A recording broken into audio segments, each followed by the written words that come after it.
Okay, so today we're going to go through the document control component of the quality system.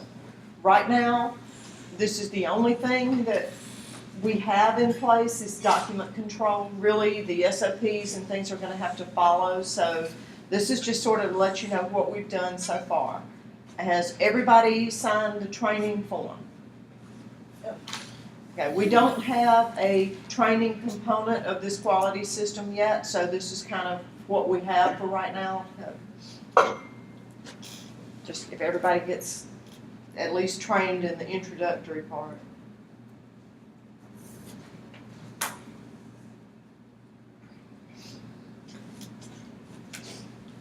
Okay, as we've already talked about what a quality system is and kind of why we want to put it in place. The one thing I want to express right now is that this program has got a lot of slides, and I want everybody to be prepared to read them, and I will make comments on them, but I'm not going to read them to people. So let's just go through these. And if you have questions, speak up now, because as I said, it's a long program, and I don't want anybody to be waiting to the end and forget that they had a question about slide number 2. So right now, the quality process documents are what we're doing. We have SOPs in draft, we have data recording and approval and archive SOPs already done and ready to go. The customer records or controlled records, the equipment maintenance records for critical processes, and financial records will all be a part of the quality system. We will also eventually have a system to deal with customer complaints and internal problems like contaminants or equipment failure, or just the fact that it's science and sometimes it doesn't work. So that's the CAPA and the audits, and those portions of the process will come later. Obviously, the most important thing for the quality system is the SOPs. Everything builds on them. SOPs have forms that go with them where we'll capture the data, and every SOP will tell you kind of how you need to do a process so you can do it the same way every time. The forms are to be completed with the data and correctly entered, any calculations done correctly, and that's what will be reviewed as this, part of the system. You will do your document, you will hand it to a reviewer who will go over it and be sure that the data is correct, that there's been no problems or odd things that came up in the process. From what I understand, there will be an option to use printouts from equipment as controlled records, but so in order to get them into the system, they would just be reviewed and initialed and signed by the person in charge of that area. Obviously, the quality system is not going to work unless everybody is willing to do their part, whether their part involves document control or following the SOPs or doing your forms correctly. And to get that commitment for everybody to do their part, we have to understand why we're doing it, what we need to do, and what the benefits are going to be to us. So, for example, some of the benefits would include having consistent records, having a method for tracking a process for consistent products, and having a mechanism for recognizing and correcting problems when they happen.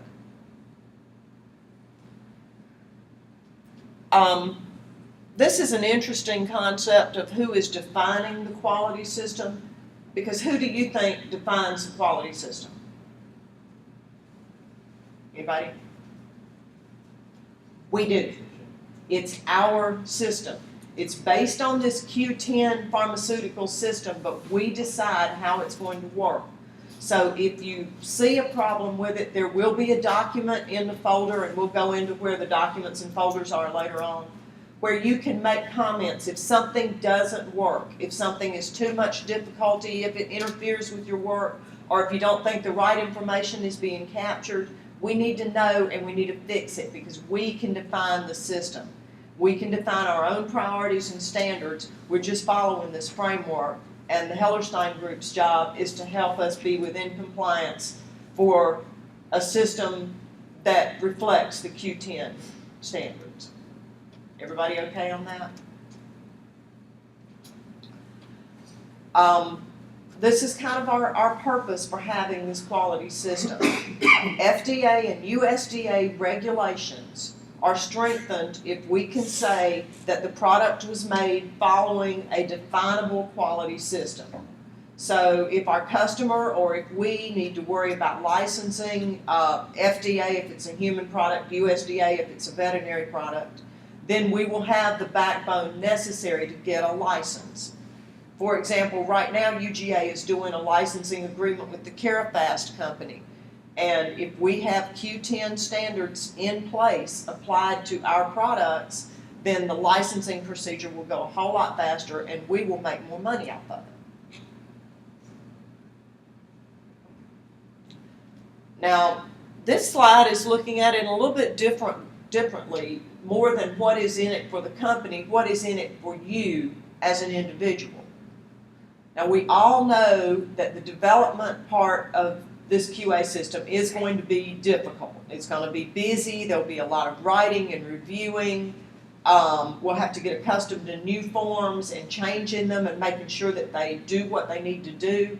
But in the long run, having a defined process and standards is going to make our jobs easier. We just have to get it in place. Once we're able to reproduce our results and produce a consistent product and back it up with verification and documentation, our jobs will be simple.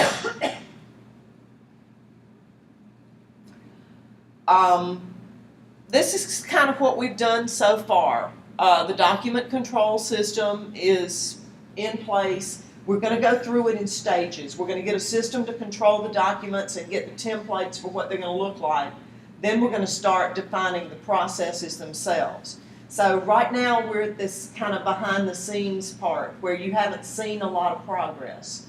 But now that this system is in place, we can start making real SOPs and we can start actually seeing it move forward. I'll just say that. Okay, we're talking about a gradual progression into the full system. We have the backbone defined. We know what it's going to look like, and now we're ready to add SOPs for daily use. And that will be what we'll be doing over the next several weeks, is looking at which SOPs need to be put in place first and who will be responsible for writing them, for reviewing them, and then for getting them into the system.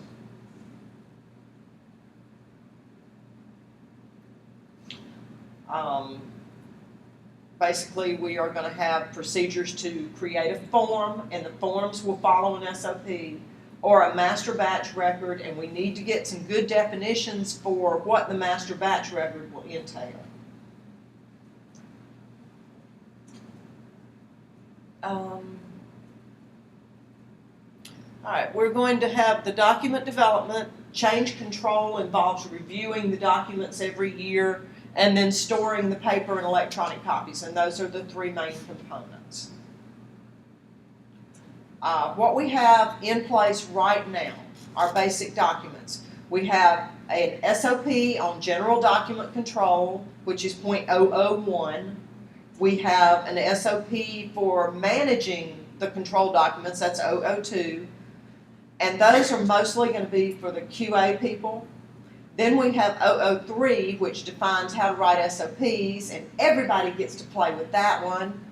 And then we have 5, which is going to involve lab records and forms, and 6, which will involve the archive. I will deal with most of the archives, but we are going to need a person who will monitor and manage the archives. And I would like to nominate Dr. Lewis for this position. I really wanted to talk to you about it before we came into the meeting, but I think if you could help us with the physical containing of the documents, we are going to have an archive in chemistry for hard copies. And so a lot of our files and things will be able to go over there once they're scanned into the system. This defines the role of each person in the system. The senior management obviously will set the quality policy, but as I said, it's all of our policy. We all have to make input into it, and so don't leave it up to one person to write the policy. If you see problems, If you see things that are going to be difficult, we need to speak up and correct them now. So senior management would include Dr. Blum and Dr. Lewis, who will be making the critical decisions about whether a process is done this way or that way, or whether we store things here or there. Then we will have the area leads who are going to be responsible for reviewing the documents coming from their area, the forms, making sure that everything is filled out correctly and that the data actually reflects what was done in the process. And right now that's obviously going to be Ron for the fermentation group, me for the monoclonal group, and Michelle is going to be doing this for cell culture and purification for now. We don't know if we're going to have more area leads in the future, but they would all be responsible for making sure that the data on the documents is correct. We are going to have a problem because we're a small group. So everybody's wearing multiple hats, and a person may be an area lead, may also be involved in QA, and may also be a lab worker using the processes. So for example, if I'm the lab worker using a form, I might have to get Rewa or Melissa from my group to review my form because I can't review my own work. I might not notice my mistake. And so for that, we'll all have to support each other to make that system work. Next slide. I lost my cursor. I'm sorry, folks. So you just use the arrow. It was here just a minute ago. You have you're sharing the monitor. But I didn't want to be there. Okay. There. All right, so senior management responsibilities, as we said, are going to be to set the quality policy, to set the lab culture and encourage everybody to do what they need to do to implement the system, and to review the quality documents to be sure that the quality policy is supported by the quality documents. The area leads are going to approve the lab-related documents like SOPs and forms. They're also going to review and approve anything that is kept in a lab notebook and ensure that the day-to-day lab operations follow the quality policy. Everybody who works in the lab will be responsible for supporting the policies, for following the SOPs, for getting a copy and going along with it while you're doing the SOP so that you know that you're getting everything done the way we write down that we say we're going to do it, and for maintaining the lab notebooks and worksheets. Quality assurance responsibility is going to be to keep up with all the paper and the electronic copies and make sure that everything that you need to do your job is right where you can get to it. And document control is the essential component of keeping up with that. Once we begin a transition of getting our existing SOPs into the new system, the document control QA management function will be to ensure that a current copy is the only thing available and that you can't be using anything that is outdated or that we've already updated to the new system. We're going to go through some definitions to help you understand what documents go where and what the definitions refer to. First of all, the most important component of the system is control. As a control freak, you know I love that. We have a controlled document. Those are anything issued and tracked by quality assurance. SOPs are controlled documents. They're originals. You don't write anything on them. You use them to do your work.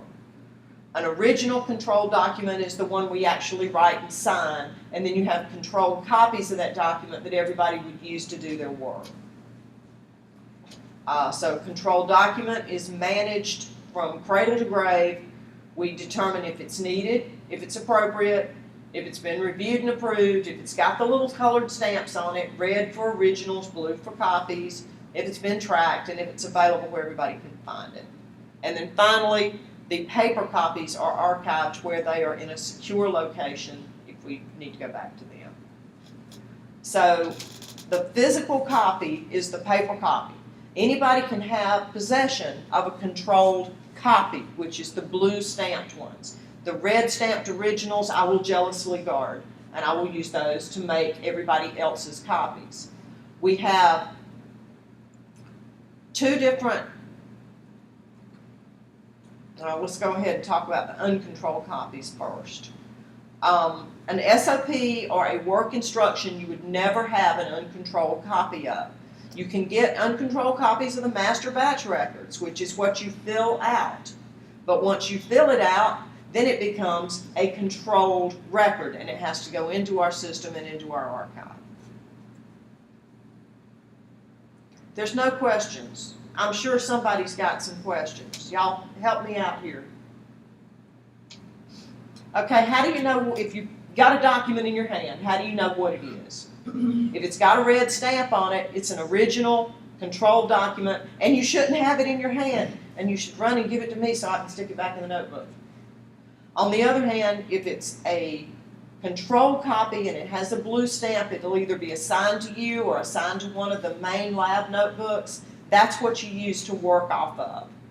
And then an uncontrolled copy would be completely grayscale, no colored stamps, and the only time you should be having one of those in your possession is if it's a form that you're going to fill out. Okay so far? I Yes. just wanted to add for the blue copies, the controlled copies, folks should not write on those. If you find that you need to write on it, that means that probably something is missing from the SOP and it needs to be edited or updated. But you can take correct me if I'm wrong on this, you can get a grayscale copy of the document for when you're being trained, if you wanted to just take notes to yourself. Like the on button is the green button or something like that. But you should never use a grayscale copy for doing your actual procedure.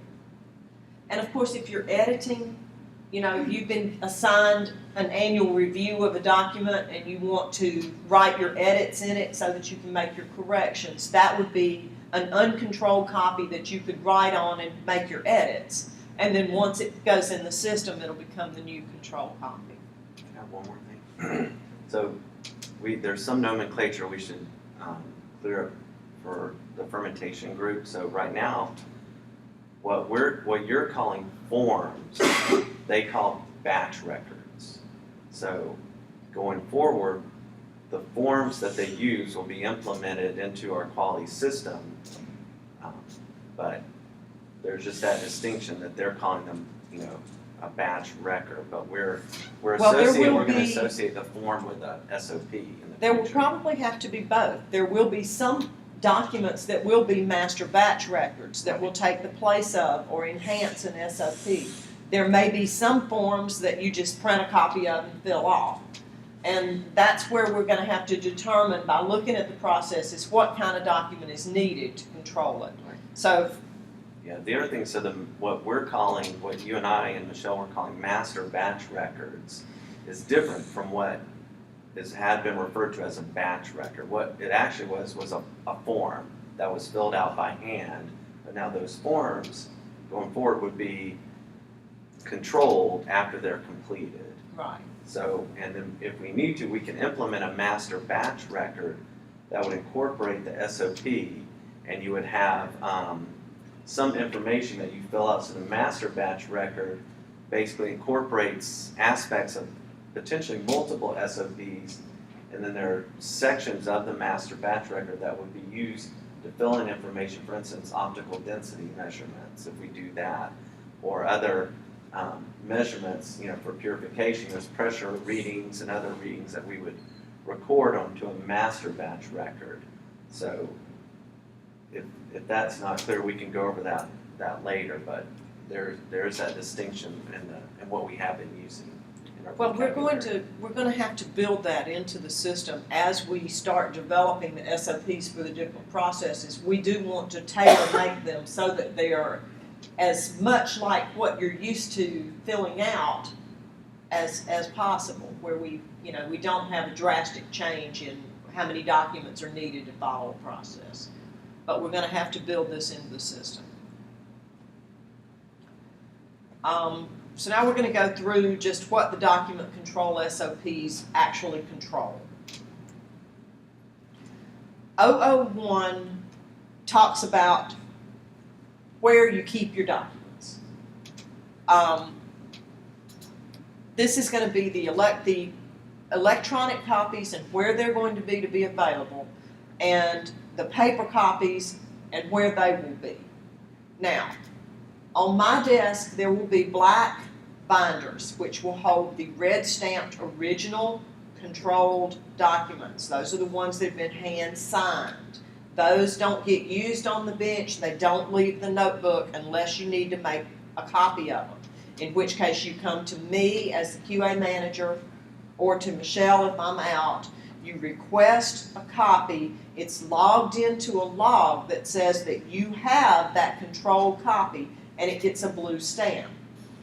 There are master controlled copy notebooks or binders in A410 and in F102 right now that contain copies of all of the documents. However, if individual areas want their own binder to keep the SOPs that they use most frequently, or if you want one on your desk to keep the SOPs that you use, all you have to do is request those copies from me, and I will give you a binder, and you can put it in your area, and we will keep up with whatever copies you want.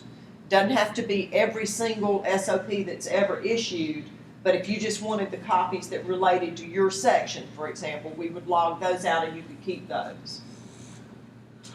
Does that make sense? So you couldn't just print out a copy of an SOP from the electronic copy of it? You would never print out an electronic, off of an electronic copy of an SOP.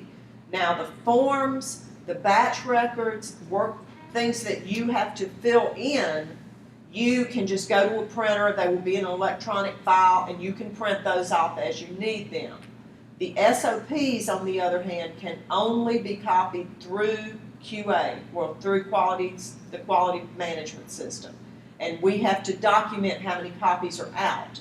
That way, when a new version comes out, I know, oh wait, there's 10 copies of the old version. I know where they are, I know who they're assigned to, and I can find those old ones and shred them and replace them with a new one so that nobody is ever working off an outdated SOP. I think that's Okay. really important. Hmm? I think that's a really important point that, you have, it's a communication issue that you have the wrong SOP. I mean, how are you gonna know that? So this system is in place to make sure we always have the correct SOP, and there should be no question about that. Okay, so this is the quality assurance responsibility for maintaining the documents. Quality assurance will create the copies and stamp them, place them in the lab or with the people who've requested them, and log in the creation of the control copy or its destruction if it's outdated. The original control document, which is the red copy, will be maintained in the archive. Okay, QP002. This is about initiation and revision of control documents. This document comes in place when you need to write a new SOP or when you have to revise an existing one. The revision can occur either at the annual review, where we will go through all the SOPs and determine if they're current, if they're what we're actually doing, or if the procedure is changed in such a way as to affect the quality of the product. Then the revision will be done as quickly as possible, and that will be considered a process critical change. There are different degrees of priority for revisions. If something just needs to be revised because you found a typo in it, obviously that wouldn't be as high a priority as if you realized that the document had the wrong pH for the buffer. Changing the pH, making that correction would be a mission critical revision that would be done very quickly. On the other hand, if it was just a typo and you had TH instead of the, you could wait till the annual review to fix that one. Does that make sense? The document change request will be probably initiated at the level of whoever's working on the bench.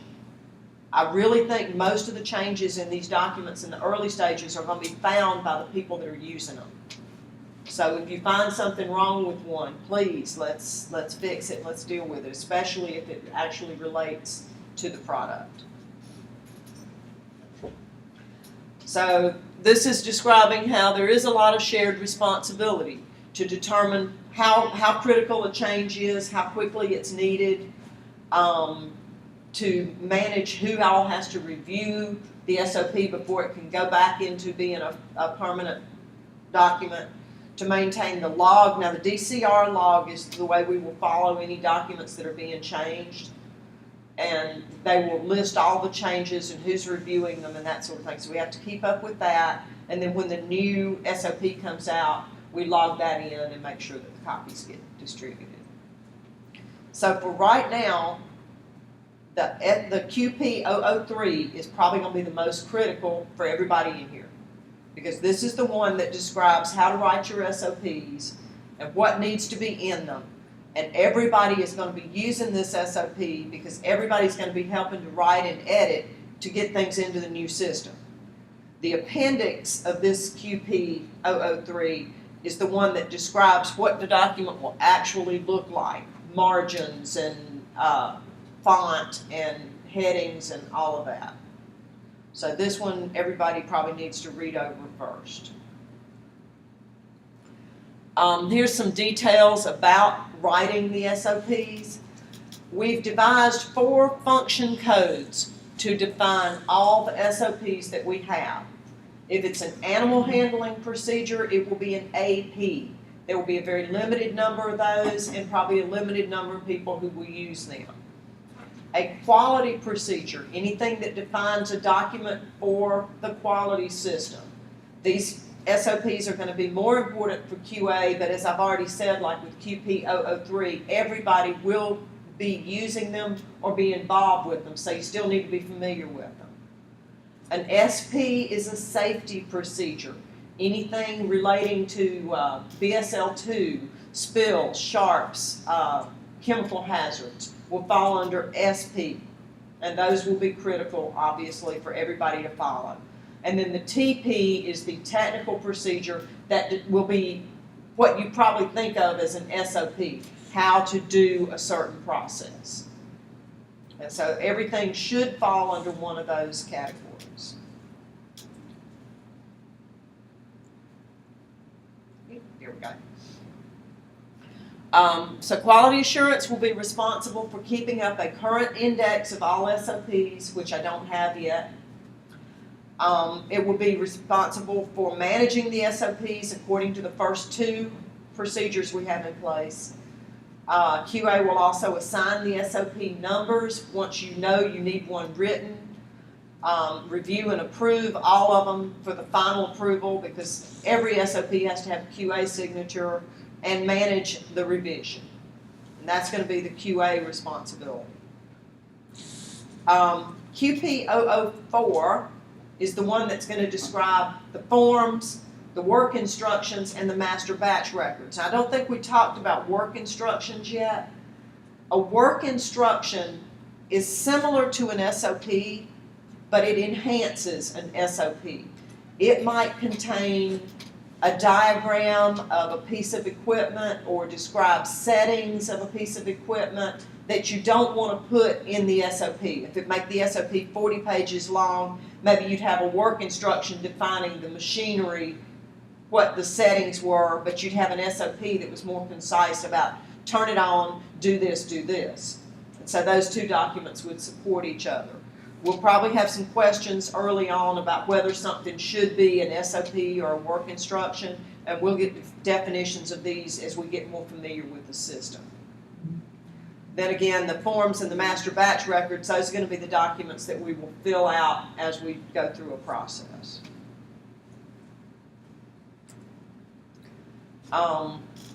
Okay, as we had with the SOPs, there are 4 types of forms, and each form will accompany an SOP. So you have an animal handling SOP, which would be an AP. Then you had a form to go with that process. It would be an AF. The same thing goes for the quality system. You have a quality procedure, a QP, and the forms that you fill out are all designated QF. Same thing goes for safety or technical.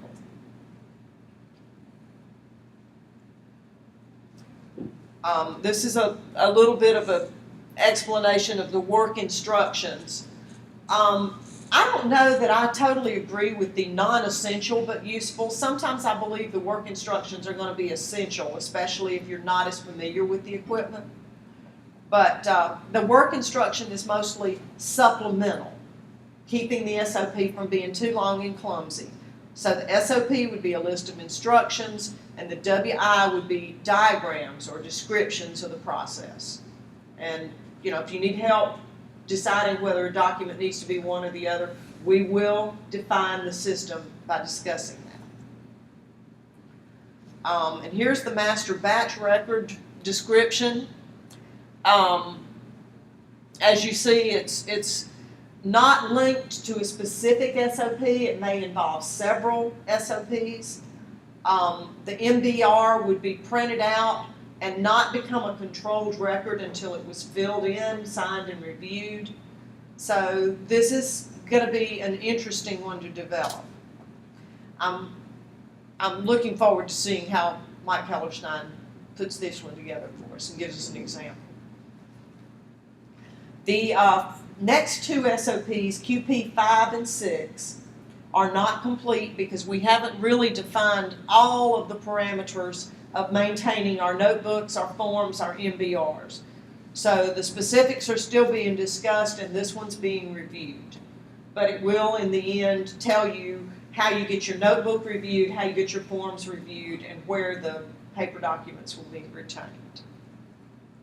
And then the SOP archive is going to involve saving all the paper, maintaining all of our records that we will scan to the server so we can use them for information if we need to go back to them. But the hard paper copies should be somewhere where they will be archived and saved. And the area leads and lab workers may need to access the historical project data in order to repeat a project. Hopefully you would be able to access everything you needed off the server and we would not have to go back to the paper copies except if we were audited or the customer had a specific question that, that we needed to go back to the hard copy for. So we have a statement in here about the QA manager is supposed to archive the paper copies or designate someone, and I'm going to go out on a limb here and say that I am going to name Dr. Lewis as the archive director because she does go in and out of chemistry a lot more than I do, and if the archive documents are going to be there, hopefully she'll help us out. And they've got the big van to take the boxes over, so.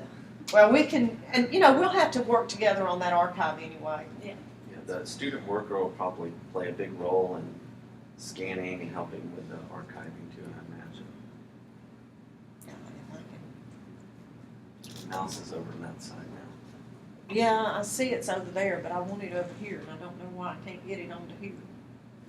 Boop. See.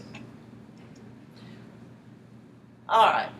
So yes, the management of the archive will be the responsibility of QA, but we all have to understand why it's there. We all have to know how documents need to be kept safe, and don't take anything out of the archive without signing it out or letting somebody know and being sure you put it back where it goes.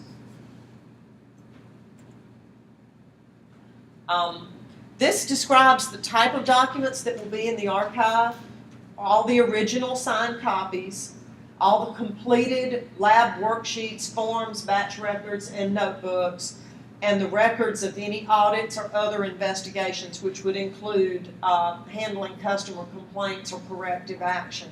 And I would also include maintenance records and certification and calibration records of the mission critical equipment. I believe we need to have a way to have those be in the controlled archive as well. So, the next steps. The important first step is to set up quality assurance. We have most of that document control in place. Dr. Blum Melinda, Dr. Lewis, and I have reviewed the QP documents that are in place. But now everybody is going to need to start getting involved, and we'll all be reviewing documents and getting more familiar with the system and getting more hands-on. So this is the intended way the system will work.